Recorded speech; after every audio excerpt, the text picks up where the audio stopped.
Kembali melanjutkan cerita yang membuat Kentaan kena tanggung. Hirakin melangkah pergi. Di dapur, Aron Xiao menghela napas dalam dan mulai memilah-milah pertanyaan untuk ujian kekaisaran. Berkat usaha Zenov Xiao yang sudah sering mengikuti ujian desa, membuat Aron Xiao bisa mengira-ngira soal ujian desa yang akan keluar nantinya. Ujian ini dibagi menjadi dua bagian, yang pertama adalah ujian hafalan dan yang kedua adalah ujian puisi. Ada perbedaan antara puisi ujian dengan puisi dan lagu yang biasa.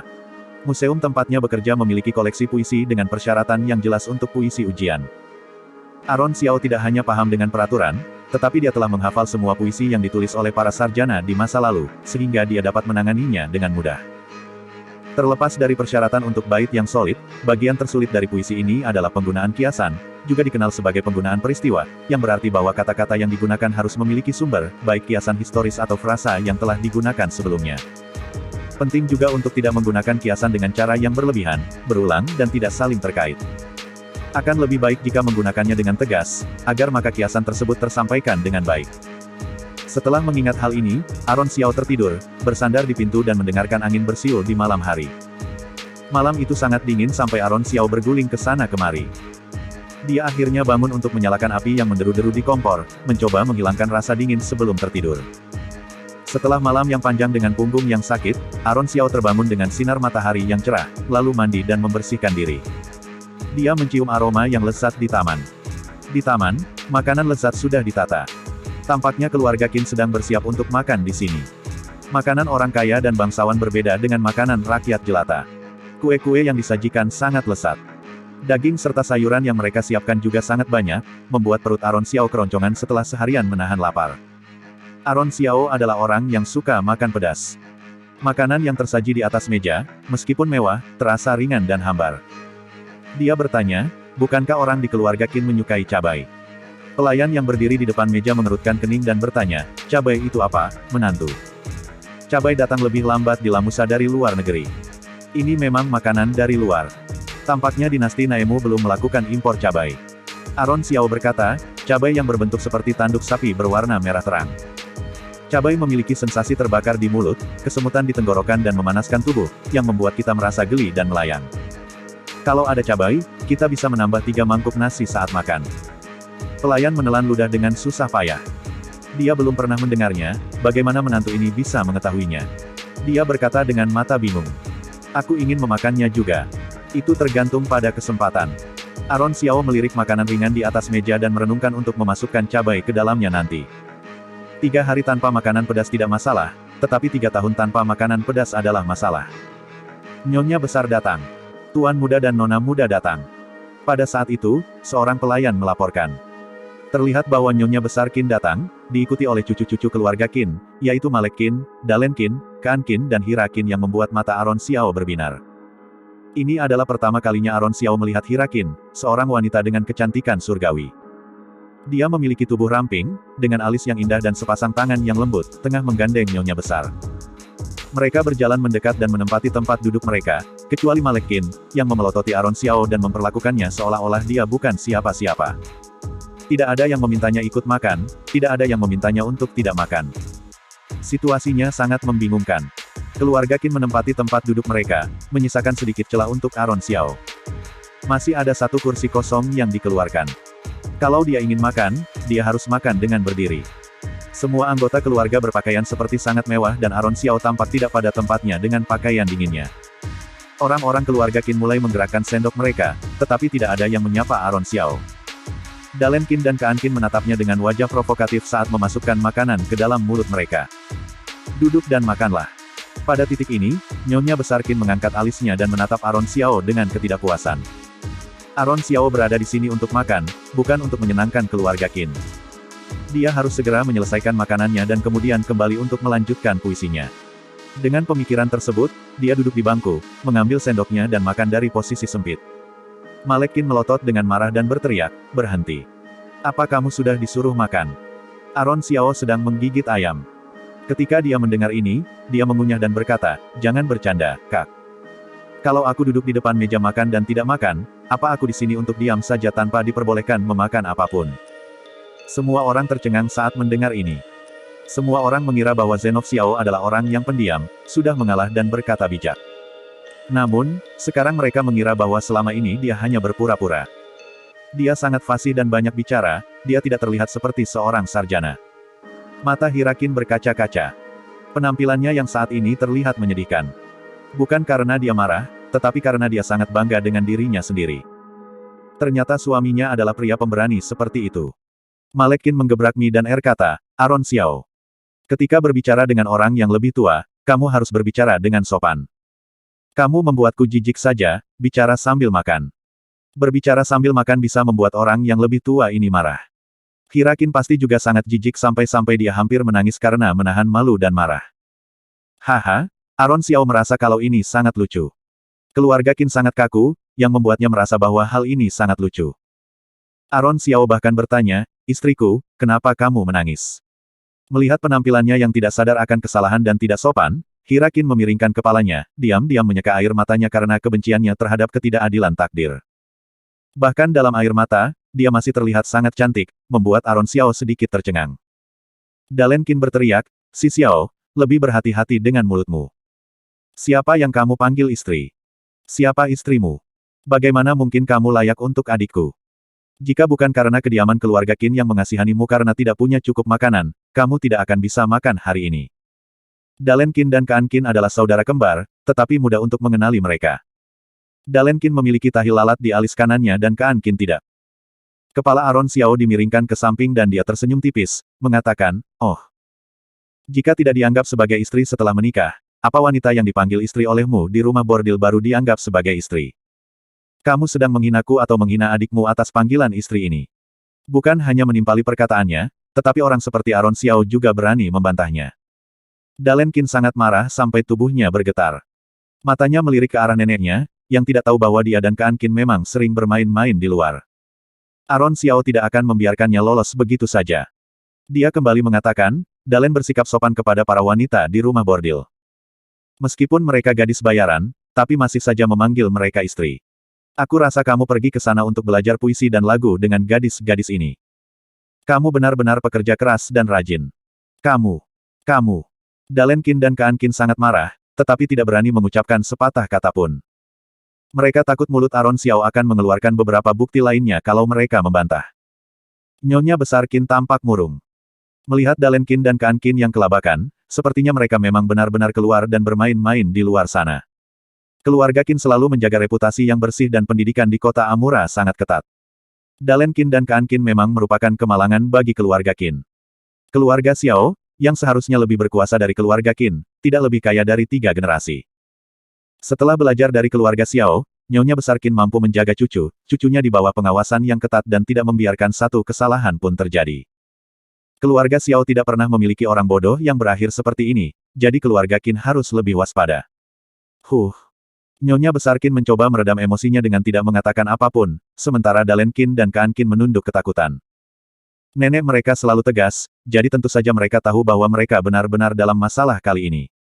Itu semua adalah kesalahan Aron Xiao. Sementara semua orang memendam emosi dalam hati masing-masing, yang dipikirkan Aron Xiao hanyalah makanan. Zenov Xiao sudah terlalu lama tidak makan daging. Aroma daging membuat tubuh Aron Xiao sangat bersemangat. Dengan daging yang enak dan makanan yang lezat, itu tampak seperti jamuan makan orang kaya. Seperti kata pepatah, jika ingin mendapatkan mangsa, setidaknya kita harus memberikan umpan.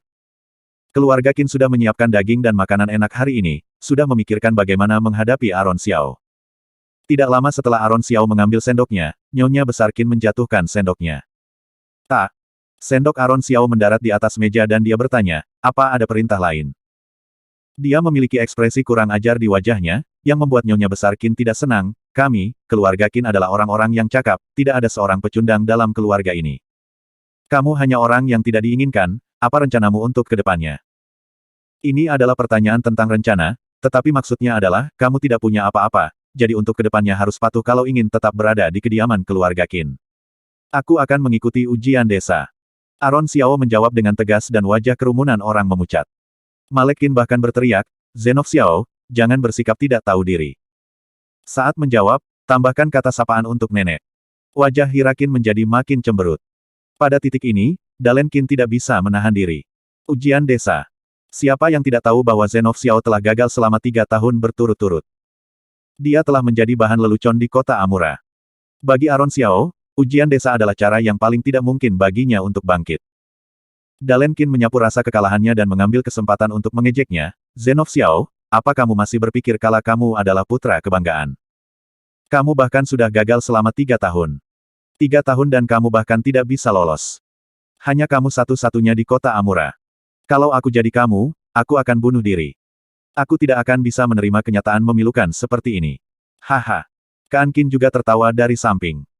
Wajah Hirakin tidak berekspresi saat Aron Xiao dipermalukan dan sepertinya semua itu tidak ada hubungannya dengan dia. Zenov Xiao, aku dan adikku juga akan mengikuti ujian desa tahun ini. Saat kami masuk SMA, kamu bisa datang dan melihat seperti apa peringkat kerajaan. Di dinasti Naemu saat ini, meskipun ada seleksi tahunan untuk orang-orang yang berbudi luhur, tidak mungkin lagi bagi keluarga biasa saja untuk menghasilkan seorang putra bangsawan. Hanya mereka yang memiliki kekuatan dan pengaruh yang dapat bergabung dengan istana. Melihat keheningan Aron Xiao, Dalen Qin memberikan tatapan kosong, jika kamu tidak diminta untuk datang makan hari ini, kamu bahkan tidak akan tahu seperti apa rasanya daging. Orang sepertimu masih ingin mengikuti ujian pedesaan, khayalanmu benar-benar lebih tinggi dari langit. Kamu pikir kamu mampu? Dalen Qin berdecak ketus. Aron Xiao berkata dengan acuh tak acuh, apa aku mampu atau tidak, kita akan lihat pada hari peringkat diumumkan. Aku akan lebih baik darimu. Kamu. Rangkaian penghinaan Dalen Qin akan membuat orang normal merasa malu. Rasanya dia ingin sekali membenamkan kepalanya ke dalam tanah.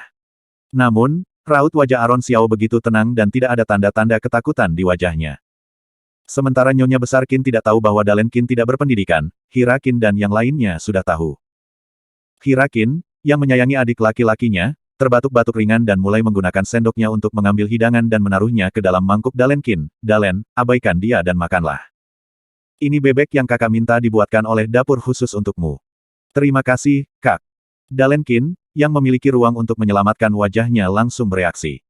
Aron Xiao berlidah tajam, membuatnya tidak bisa menang darinya. Keluarga Qin senang. Aron Xiao, yang sudah cukup makan dan minum, tidak ingin bertengkar dengan orang-orang ini. Selain itu, Aron Xiao tidak ingin menghabiskan makanan setelah hentakan sendok Nyonya Besar barusan.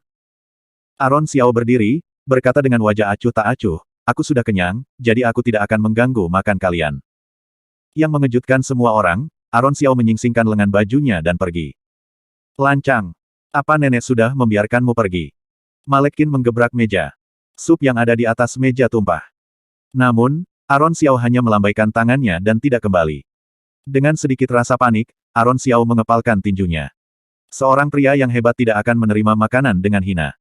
Suatu hari nanti, Aron Xiao akan mengembalikan situasi ini dengan cara yang bermartabat. Bab 6. Hari di mana ujian desa dilakukan. Ujian desa pada zaman dahulu adalah satu-satunya cara bagi orang biasa untuk menjadi pejabat. Setiap keluarga sangat tertarik dengan hal ini. Ujian desa dilaksanakan selama 3 hari berturut-turut. Tidak seorang pun diperbolehkan keluar dari ruang ujian sampai mereka selesai menjawab soal-soal. Para kandidat membawa makanan dan selimut mereka sendiri. Ruang ujian tidak memiliki pintu dan dinasti Naemu sedang hujan, membuat para kandidat juga membawa terpal mereka sendiri untuk digunakan sebagai tirai pintu. Keluarga Qin tahu bahwa dia akan pergi untuk mengikuti ujian, tetapi mereka tidak peduli. Mereka hanya melakukan persiapan untuk Dalen Qin dan Kaan Qin dengan baik. Tidak hanya ada tinta, kertas yang bagus, tetapi juga ada makanan enak dan terpal tebal. Semuanya lebih baik dari yang lain. Dalen Qin dan Kaan Qin diantar keluar dari kediaman keluarga Qin dengan ratusan tael yang diberikan Nyonya Besar Qin dan diantar dengan kereta mewah. Aron Xiao berangkat pagi-pagi sekali melalui pintu belakang dapur pelayan tanpa ada seorang pun yang mengantarnya. Dia sendirian, tetapi tidak sedikit pun merasa sedih. Melainkan, dia pergi dengan penuh semangat. Ketika dia tiba di luar kota Amura, sudah ada antrean para cendekiawan yang bermartabat. Meskipun pakaian mereka seragam, tetapi terbuat dari kain terbaik dan disulam dengan bunga-bunga berwarna gelap. Kotak buku yang mereka bawa juga terbuat dari kayu pir terbaik. Sebaliknya, perlengkapan dan pakaian Aron Xiao jauh lebih lusuh.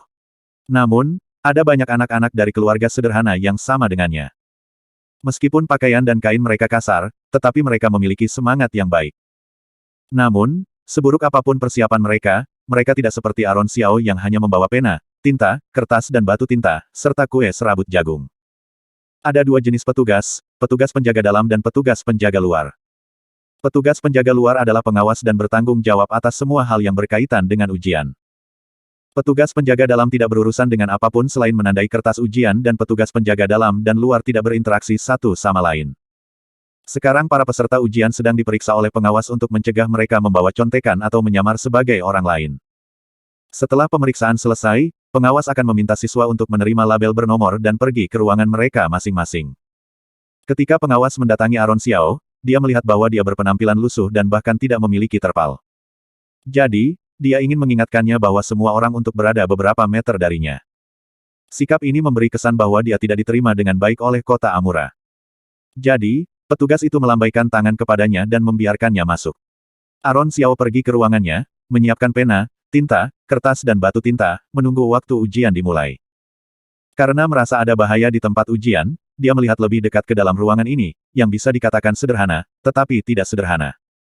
Dinding ruangan tunggal itu ternyata terbuat dari adukan beras ketan yang direkatkan menjadi satu. Lumpang beras ketan adalah tempat para pengrajin merebus beras ketan, kemudian melebur beras ketan ini dengan tanah liat rangkap 3, menggabungkan adonan dalam wadah dan mengaduknya dengan sari pohon. Dengan begitu, batu yang dibuat dapat bertahan dari hujan dan angin selama ratusan tahun dan sebanding dengan semen modern. Pada zaman dahulu, hanya makam kekaisaran dan istana yang dapat menggunakan barang-barang kelas atas seperti itu. Namun, sekarang halaman tempat ujian desa menggunakan bahan-bahan kelas atas seperti itu, yang menunjukkan betapa kaisar sangat menghargai bakat saat ini. Ketika Aaron Xiao sedang merenung menatap tembok di depannya, seorang pria lewat dan memberinya hormat. Pengunjung itu adalah seorang pria. Saat melihat ruangan Aaron Xiao yang kosong, dia berkata, "Hei, melihat langit yang mendung ini, aku khawatir akan ada hujan yang turun. Di mana terpalmu?" Tidak ada jejak penghinaan atau ejekan dalam kata-kata pria itu. Dia hanya menunjukkan keraguan dan kekhawatiran yang tulus di antara alisnya yang berkerut. Jadi, Aaron Xiao menjawab, "Tidak masalah. Aku tidak takut hujan. Selama bisa menuliskan jawaban dengan cepat, hujan tidak akan mengganggunya." Aaron Xiao tersenyum tipis, dengan optimisme dan tekad layaknya seorang pria. Kemeja Aaron Xiao memiliki tambalan di lengan karena telah dia kenakan selama 3 tahun. Setiap tahun, Zenov Xiao memakainya untuk ujian, tinta dari tahun sebelumnya masih ada di lengan bajunya. Penampilan Aaron Xiao yang santai membuat para tuan muda ini bingung, bertanya-tanya apakah pria ini hanya datang untuk melakukan ujian yang asal-asalan. Namun, pena, tinta dan alat tulis Aaron Xiao tertata rapi. Jadi, jelas terlihat bahwa pria itu cukup serius dan menaruh perhatian lebih pada ujiannya. Pemuda itu mengumpulkan kebingungan dan kecurigaan di matanya dan bertanya secara langsung, "Kamu pasti sangat berbakat karena kamu terlihat sangat siap. Aku ingin tahu siapa namamu." "Nama Zenov Xiao. Kamu juga bisa memanggilku Aaron Xiao. Semua temanku memanggilku Aaron Xiao. Namaku Keksar Wei. Aku beruntung bisa bertemu denganmu hari ini. Mohon bantuannya." Nama belakangnya Wei. Apa dia berasal dari keluarga kerajaan? Pikir Aaron Xiao. Aaron Xiao membalas hormat, "Sama-sama, kita bisa saling mengajari." Kebetulan ruangan tunggal Keksar Wei berada di sebelah. Jika bukan karena dimulainya ujian, keduanya akan memindahkan meja, menyiapkan beberapa kendi anggur dan sepiring kacang, berbicara semalaman. Ujian dinasti Naemu memiliki jenis pertanyaan yang sama setiap tahunnya. Namun, tahun ini, bagian pertama dari ujian masih berupa buku klasik dan hafalan. Pertanyaannya adalah, bagaimana Anda memahami kebajikan, bersikap ramah kepada orang-orang dan melakukan tindakan berbudi luhur. Ini berasal dari salah satu buku di kampus. Fokusnya adalah agar para sarjana menguraikan bagaimana cara membina diri mereka sendiri, memerintah negara dan menenangkan dunia. Mungkin kaisar sendiri yang membuat soal ini, karena pejabat yang dipilih oleh istana kekaisaran haruslah cendekiawan yang memiliki kebajikan dan bakat. Kaisar hanya ingin menggunakan gelar tersebut untuk melihat bagaimana para cendekiawan sastra ini memandang kebajikan mereka sendiri dan rakyat. Aaron Xiao, yang telah mengkhususkan diri dalam menulis makalah ideologis dan pendidikan seperti itu di masa kuliahnya, yang juga telah mendalami ilmu di museum selama bertahun-tahun, tentu saja bisa memahami isi hati kaisar di masa lalu. Jadi, dia mengambil kuasnya dan tanpa ragu menulis secepat mungkin seolah-olah dia sedang menyalin sebuah buku. Meskipun Zenov Xiao telah berulang kali gagal dalam ujian, tulisan tangannya sangat bagus. Menjelang tengah hari, Aaron Xiao hampir selesai, menulis dengan penuh semangat dan terlihat sangat senang. Pada saat itu, beberapa di antara peserta ujian masih bergumul dengan pikiran mereka. Ujian belum berakhir, tetapi para peserta diperbolehkan makan. Aaron Xiao menulis kata terakhirnya, mengambil kue serabut jagung yang dia bawa dan menggigitnya. Saat angin bertiup di luar dan sepertinya akan turun hujan, Aron Xiao buru menyimpan kertas ujiannya agar tidak kehujanan. Hujan di musim gugur sangat hangat tetapi juga dingin. Untungnya, Aron Xiao dapat menulis dengan cepat dan menyimpan kertasnya terlebih dahulu. Dia bisa menyelamatkan kertasnya agar tidak basah. Bagian kedua dari tes ini, yaitu puisi, yang bahkan lebih kuno daripada ujian yang pertama. Aron Xiao memikirkan puisi-puisi siswa terbaik di masa lalu, memilih satu dan menuliskannya di atas kertas dengan tinta. Saya sudah selesai. Aron Xiao meminta pengawas untuk menerima kertas tersebut. Kerumunan orang tercengang mendengar bahwa dia telah selesai. Keksar Wei bahkan lebih tercengang lagi. Dia selesai secepat itu. Aron Xiao melangkah keluar dari ruang pribadi, mengabaikan tatapan aneh yang dia terima dari para sastrawan dan bangsawan. Pada hari peringkat diumumkan, orang-orang ini akan membuang pandangan jijik di mata mereka kepada Aron Xiao. Aron Xiao menyerahkan kertasnya lebih awal, yang sontak mengejutkan pengawas ujian di depan pintu. Dia belum pernah melihat yang seperti ini di ruang ujian. Ketua penguji, Makas Chao, adalah salah satu dari 9 menteri, seorang menteri yang dekat dengan kaisar. Tahun ini, dia datang untuk memeriksa ujian desa kota Amura. Kaisar menyukai bakat, begitu juga dengan Makas Chao. Jadi, dia memberikan perhatian khusus kepada para kandidat tahun ini. Jadi, Aron Xiao, yang telah keluar dari ruang ujian, segera menarik perhatian Makas Chao. Makas Chao mengerutkan kening. Dia adalah pencinta bakat, tetapi tidak semua bakat bisa menarik perhatiannya. Dia sangat tidak senang bahwa seorang kandidat seperti Aron Xiao begitu lalai dalam ujiannya. Namun, dia tidak mengatakan apa-apa, karena setiap tahun ada kandidat yang datang ke ruang ujian untuk main-main saja. Hanya saja, mereka yang tidak menganggap serius ujian desa adalah putra-putra dari keluarga terkemuka yang memiliki sarana untuk melakukannya. Namun, sekarang putra yang berasal dari keluarga biasa di depannya ini juga sangat asal-asalan. Itu benar-benar merusak masa depan diri sendiri. Hal pertama yang perlu dilakukan adalah menulis esai yang bagus. Mungkin seorang sarjana biasa tidak akan bisa menulis esai yang indah bahkan jika mereka belajar selama 3 tahun. Hujan turun dan Aron Xiao pergi di tengah hujan. Makas Chao melirik payung kertas di sebelahnya. Pria ini jelas-jelas telah melihat payung di sini. Jika dia memintanya, Makas Chao akan memberikannya. Namun, pria ini lebih suka menerjang hujan daripada memintanya. Makas Chao kecewa, karena banyak anak-anak orang miskin yang begitu sombong, tidak terkecuali pria ini. Berita bahwa Aron Xiao adalah orang pertama yang keluar dari ruang ujian tersebar luas. Para pejabat dan keluarga di kota Amura tahu bahwa ujian bahkan belum dimulai sebelum salah satu dari mereka menyerahkan kertas kosong, yang membuat jengkel para penguji. Maka tersiarlah kabar bahwa menantu keluarga Qin telah menyerahkan kertas kosong. Aron Xiao sekali lagi menjadi bahan tertawaan di kota ini. Nama Aron Xiao menjadi lelucon nomor 1 di kota Amura. Ketenarannya menjadi terkenal di kota Amura, tetapi ini bukan ketenaran yang bagus. Kediaman keluarga Qin. Fakta bahwa Aron Xiao menyerahkan kertas kosong juga membuat para pegawai di kediaman keluarga Qin berbicara dan memandang Aron Xiao dengan lebih menyepelekan. Ya Tuhan, aku tidak percaya dia menyerahkan kertas kosong. Kediaman keluarga Qin telah kehilangan muka karena sikapnya. Aku dengar semua orang di luar menertawakan kediaman keluarga Qin. Kesalahan macam apa yang dilakukan nona kita sampai dia menikahi pria pecundang dan tidak berguna sepertinya. Rasanya sangat memalukan. Pelayan perempuan dan yang lainnya berusaha keras untuk menginjak Aron Xiao dengan kata-kata kotor, seolah-olah status mereka berada di atasnya. Namun, setelah kejadian ini, pelayan yang memberi makan kuda, yang bernama Aser, terkesan dengan Aron Xiao. Dia tidak mengerti mengapa Aron Xiao memberikan jawaban kosong, tetapi Aron Xiao adalah satu-satunya yang begitu seenaknya sejak berdirinya dinasti Naemu. Menantu, kamu tidak takut dikutuk oleh Yang Mulia karena tindakanmu hari ini. Aron Xiao menepuk dadanya dan berkata dengan benar, aku akan hidup sebagai manusia dan mati sebagai hantu. Jika Yang Mulia membunuhku karena memberikan jawaban kosong, aku akan mati dengan cara yang terkenal. Menantu yang telah menjadi bahan ejekan di seluruh kota mengatakan sesuatu yang memalukan.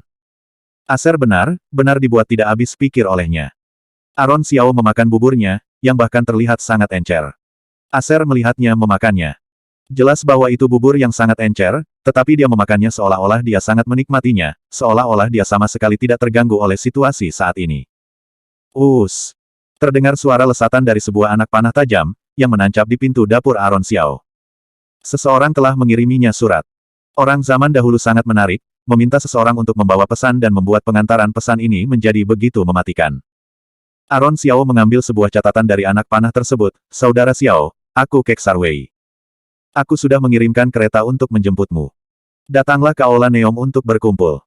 Keksar Wei tampaknya takut Aron Xiao tidak akan datang ke pertemuan itu, jadi menambahkan 3 kata tebal besar di bagian akhir, ada seorang wanita cantik. Haha, Aaron Xiao meringis geli dan meletakkan piringnya, lalu pergi keluar halaman, di mana sebuah kereta mewah sudah menunggu. Ayo pergi. Aaron Xiao memberi perintah dan kusir kereta memberi hormat dengan hormat dan mengantar Aaron Xiao pergi dengan kereta yang melaju kencang. Bab 8. Kereta membawa Aaron Xiao ke Aula Neom. Dari kejauhan, Aaron Xiao melihat Keksar Wei datang menjemputnya. Setelah Aaron Xiao menyerahkan jawaban kosong, dikabarkan bahwa menantu keluarga Qin tidak berguna.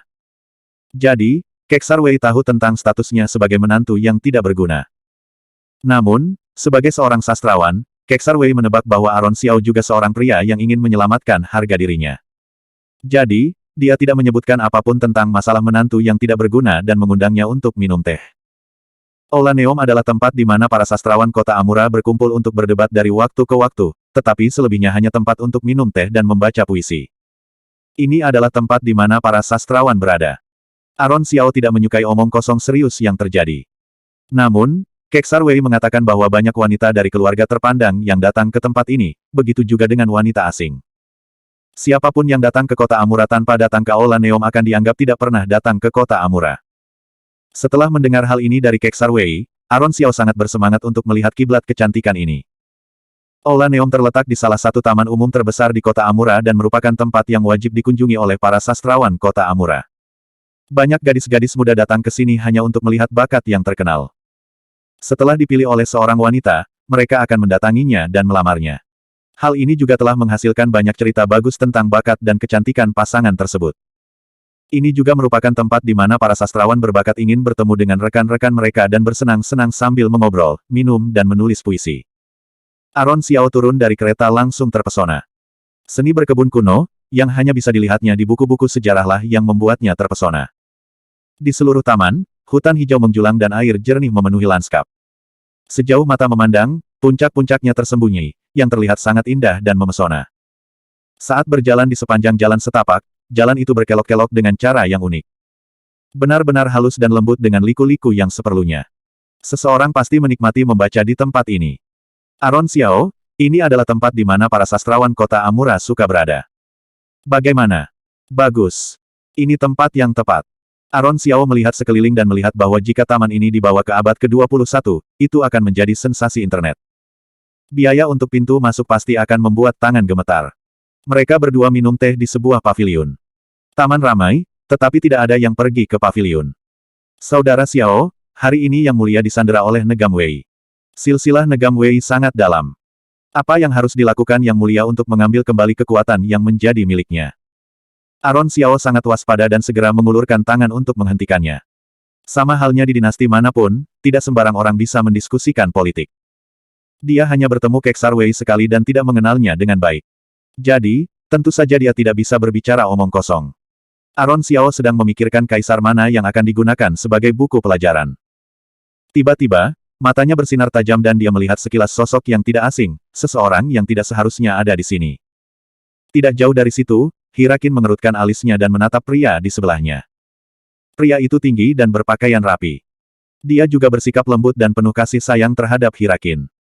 Hirakin telah berubah dari sikapnya yang dingin saat berada di rumah, menjadi lembut dan berbudi luhur di depan pria ini. Di pergelangan tangannya yang putih, dia mengenakan gelang baru dengan warna biasa. Sepertinya itu adalah hadiah dari pria itu. Begitu orang lain mengetahuinya, ini akan menjadi hal yang memalukan yang tidak bisa dihapuskan oleh Aaron Xiao. Aaron Xiao yang marah mengepalkan tinjunya, bagaimana aku bisa mendapatkannya kembali? Gunung yang indah bukanlah alat untuk memperkaya diri sendiri. Jika sudah seperti itu, harus segera diambil kembali dari tangan orang lain. Penguasa hari ini adalah orang dewasa. Dengan bantuan pendukungnya, dia pasti akan menjadi penguasa yang cemerlang. Kenapa dia harus takut pada Negam Wei dan Nados Su? Aku bukan laki-laki kalau sampai takut padanya. Setelah mengatakan itu, Aaron Xiao berdiri. Dia ingin menemui Hirakin. Dia tidak akan membiarkan Hirakin dan seorang pria luar mempermalukan keluarga Xiao di depan umum. Ayo. Sepertinya ada sesuatu yang terjadi di sana, ayo pergi dan lihat juga. Aaron Xiao mengambil langkah besar. Keksar Wei, yang masih belum terpuaskan oleh jawabannya, harus menghentikan percakapan dan pergi bersamanya. Bel berbunyi dan secara kebetulan, hari ini ada debat di Aula Neom dan kerumunan orang berkumpul di sekitar panggung besar. Aaron Xiao melirik Hirakin yang berada di tengah kerumunan. Yang terlihat di matanya hanya binar pria itu. Di Aula Neom, ada sebuah papan nama yang telah digantung. Seorang juru tulis yang gagah berani naik dan membaliknya. Topik hari ini sangat sederhana, apa gunanya membaca? Dalam bahasa setempat, itu adalah sebuah puisi atau frasa untuk mengungkapkan pertanyaan, apa gunanya membaca? Ini adalah tesis klasik Aula Neom, yang telah didahului oleh kata-kata brilian dan terpelajar dari banyak pendahulunya. Menjawabnya sekarang pasti akan menarik perbandingan dengan mereka. Jika tidak bisa mengalahkan mereka, akan ditertawakan karena kurang terampil dibandingkan yang lain karena memamerkan kemampuan setengah-setengah. Selain itu, Aula Neom ini berada di bawah kekuasaan pengadilan. Jika mereka memaksa untuk keluar, itu akan mempengaruhi karir masa depan mereka jika atasan mereka mengetahuinya. Jadi, semua orang tidak berani berbicara sembarangan karena ada begitu banyak orang yang menonton, yang mungkin saja akan berakhir menjadi bahan tertawaan. Melihat kerutan kekhawatiran di wajah semua orang, Aaron Xiao hampir dibuat tertawa. Seorang siswa SMP sedang mengikuti kelas pendidikan ideologi. Begitulah raut kecemasan semua orang saat ini. Cerita bersambung.